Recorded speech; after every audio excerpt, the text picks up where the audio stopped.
Well, we've had a pretty good week of being able to be proud to be Americans, haven't we? And I do these about once a week. Try to anyway. Now, we've had, first of all, the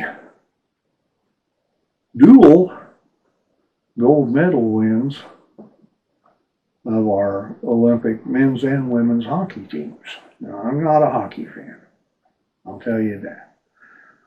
I do not follow hockey. I do not much care about hockey. I leave that to our neighbors to the north. But I think we've got plenty to be proud of there in the fact that I don't think either one of those teams was favored for gold, but they both won it. And I'm not sure about the women, because like I said, I don't really follow hockey. The men won it in sudden death overtime. In both cases, if I caught it right, they beat the Canadian teams, which to me, that's like beating KU at basketball. You know, I mean, basketball was invented at KU. And they've got a pretty long and proud tradition there. Oh yeah, they don't have tons of national championships and all that. They've got a few. But look at some of the players that have come out of there on both men's and women's teams. So, you know, but the accomplishments of our Olympians, and especially our hockey teams, they give us something to be proud of. Now, a lot of people have thought that the men's team was just terrible because they accepted President Trump's invitation to visit the White House and attend the State of the Union address. Well, that's just a matter of timing. And let's face it, whether I was a big supporter of a president or could barely stand the guy, and I don't hate anybody, but we have had presidents that, and we've had governors here in the state of Kansas, and we've had governors in other states I've lived in, and mayors and whatever. I don't care what the political office is. I've been alive for 13 men to live at 1600 Pennsylvania Avenue. I have disagreed with at least 11 of them. And let's face it, Eisenhower and Kennedy, I was too young to disagree with. I didn't know what was going on. But I was reaching my early teens before Lyndon Johnson was out of office, and yes, I disagreed with him on some stuff. I also agreed with him on some stuff, though, too. That's the thing. I've never completely disagreed with a president either. I've never hated a president so much that everything he did was wrong. And that's what it has to come down to. It has to come down to personal hatred. You can't possibly be that completely opposed to somebody that they can't do anything right unless you personally hate them. But having brought up the State of the Union, there were 5 people honored at the State of the Union, not for playing hockey. These were our American military, or in one case, well, technically not military, but military-ish. Because he's Coast Guard, and Coast Guard is under Homeland Security, not Department of Defense. However, Coast Guard mimics the Navy quite a bit because in time of war, they can be absorbed into the Navy. But 5 Americans were honored with, in some cases, pretty much overdue medals. Captain Royce Williams, U.S. Navy,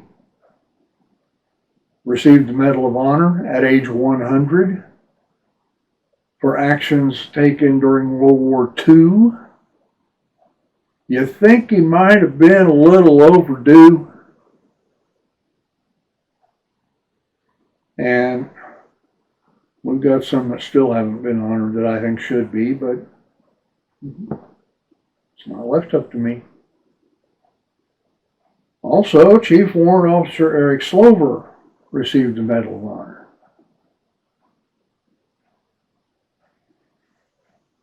Now, his actions were more recent. In fact, if I understood correctly, his actions were part of the mission to arrest Maduro in Venezuela.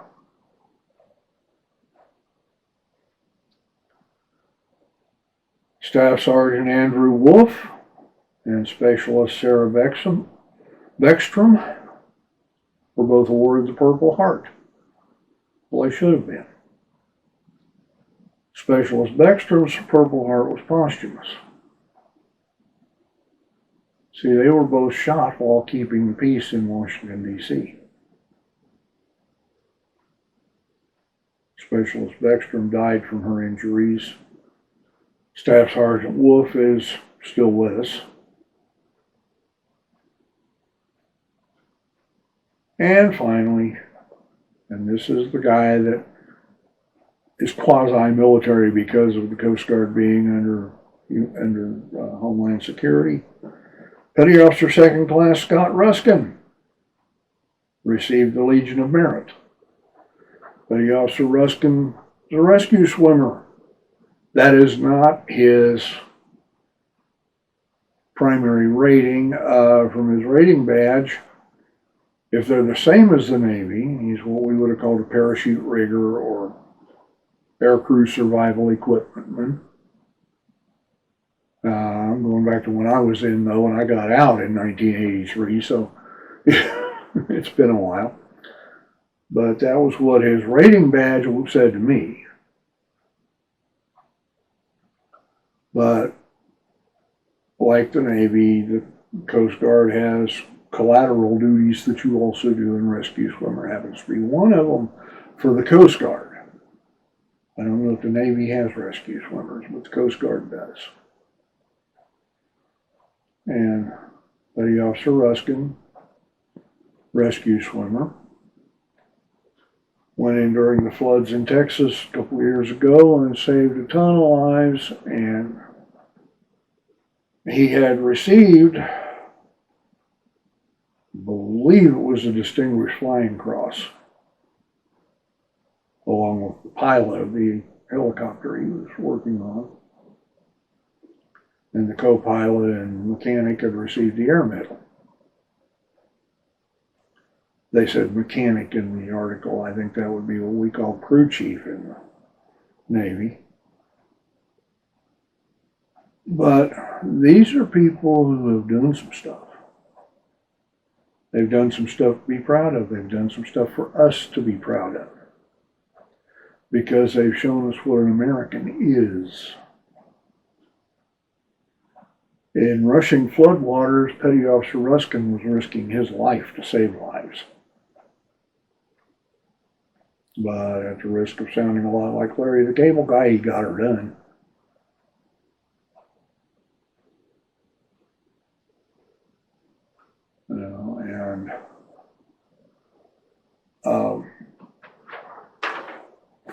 Excuse me while I remind myself of the names again. Staff Sergeant Wolf,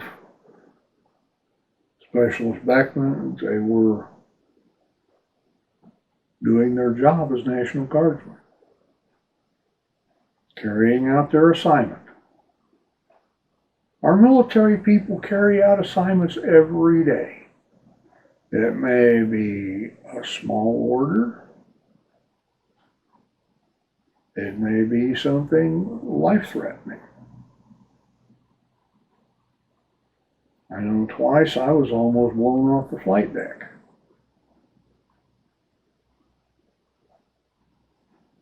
Once I grabbed the main landing gear of the aircraft, the other time I grabbed a pad eye, which is where we hooked the tie-down chains and held on as best I could with basically an eagle claw hold.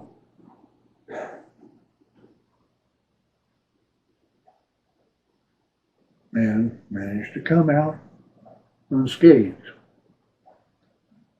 But our military people are in danger every day. And now we've started launching strikes against Iran. That's causing more danger for a lot of them. But they will carry out the orders. I promise you. And as of the last time I had the news on, we had lost, I believe they said, 4 of our military heroes. I don't have the names yet. I will get them. I will probably present them next week if I can get them that quickly.